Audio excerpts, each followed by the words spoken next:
This is planet Earth. More than 70% of our planet is covered by water. Salt water accounts for 97% of it, and less than 2% is made up of glacial ice.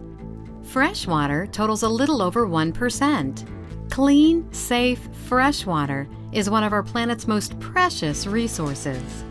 Let's focus a bit closer to home, the Upper Tippecanoe River Watershed.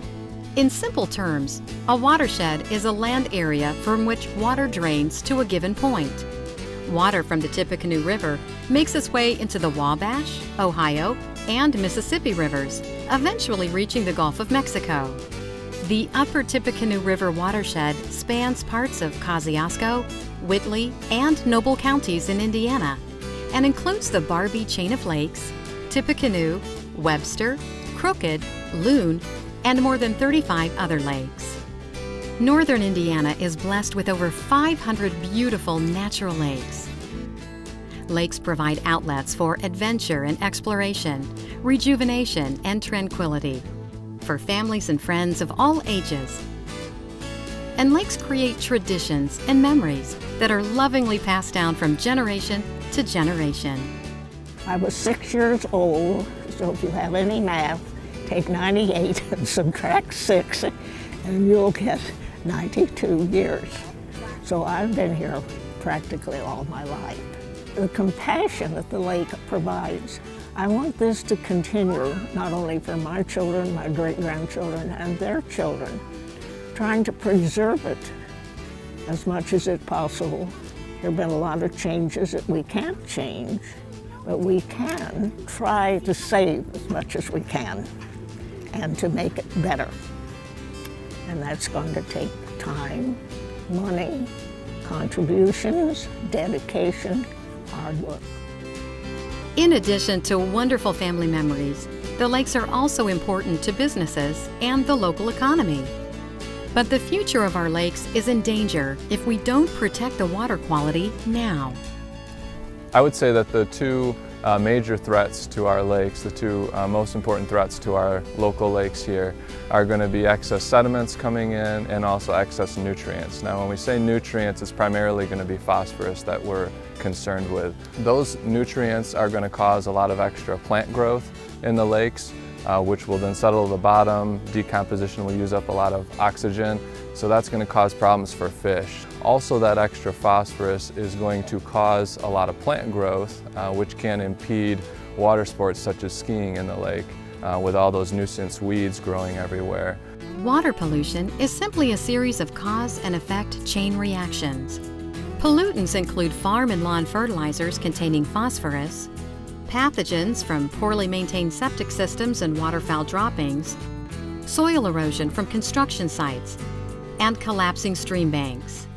The lake bottom can also be a source of pollution. Once phosphorus settles into the sediments, it's released every time the bottom is disturbed. Even years after originally introduced, the pollutants continue to be recycled. Lakes respond to this pollution by producing an overage of weeds and algae. The more pollution, the more weeds and algae. And some algae even produce toxins, which can result in health problems from mild skin irritations to serious pet and human illnesses. It is everyone's obligation to act responsibly to ensure the health of our lakes. The Tippecanoe Watershed Foundation was created in 1997 to do just that. We are a 501c3 not-for-profit organization. Our mission is to protect and improve the water quality in the lakes and streams of the Upper Tippecanoe River Watershed. The TWF works to eliminate pollution by targeting its sources. Although we work with lake associations, we're different from them. We are the only organization that focuses on water quality and works in the entire watershed. We're fortunate to be led by a team of environmental scientists as well as trained volunteers. The TWF monitors water quality, implements water quality improvement projects, and educates area residents on the many ways we can all improve the quality of our watershed, thus perpetuating the benefits of our natural lakes. The Tippecanoe Watershed Association made this workable for me. I couldn't afford to do it on my own. The ditch was eroding and would move as much as 20 feet in a curve and stuff. They were able to get some grants and help with the big excavating part of it. It was a share project, and it's improved the water quality immensely.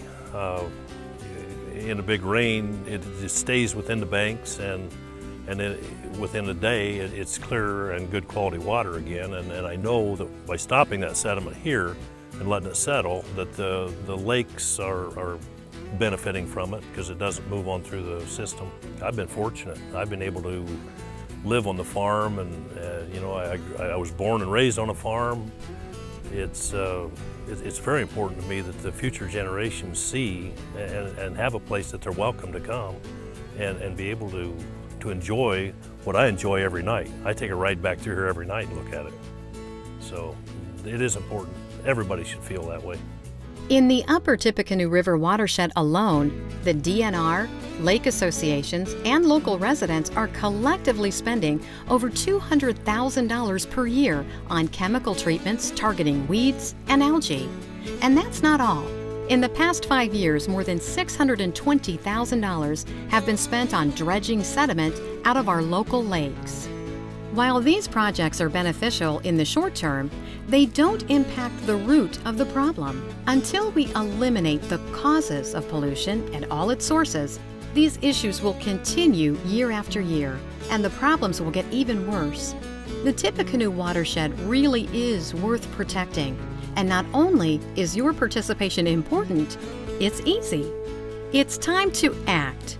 The Tippecanoe Watershed Foundation is asking you to make a personal investment to improve the quality of the Upper Tippecanoe River watershed for future generations.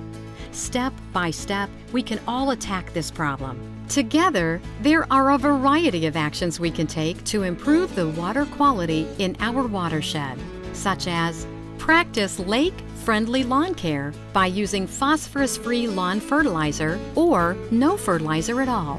Look for a 0 in the middle on the bag. Modernize and maintain your septic system and support local community sewer projects. Don't pick up hitchhikers. Thoroughly remove all algae and weeds from your boat and trailer when you pull them from the water. Go slow where it's shallow.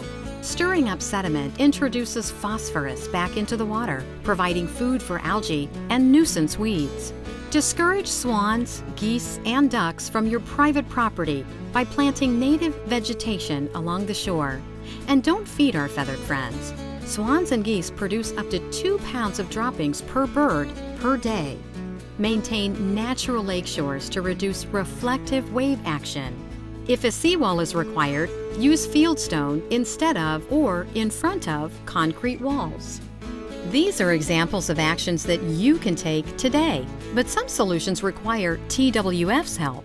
The Tippecanoe Watershed Foundation has already completed 50 large projects in the watershed to stop pollution at its source before it gets to our lakes and rivers. We already know there's over 100 more sites that are big problems that we need to go in and help fix to stop the pollution there before it gets into our lakes and rivers. Those 100 projects are things like constructed wetlands, 2-stage ditches, stream bank restoration. If we can get in now, get those projects done, we can really improve our water quality for now and the future. For all these projects to come to fruition, the Tippecanoe Watershed Foundation needs your support. Although some funding is provided by grants, it's individual support that really makes a difference. We'd like to offer a sincere thank you to our neighbors and friends who, in their own ways, are helping to preserve and enhance the Upper Tippecanoe Watershed with their contributions. For the sake of future generations, for the sake of the lakes.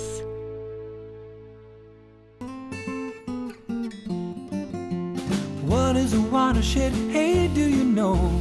It's where water flows after it rains or snows. It's the land beneath the feet where the water comes and goes.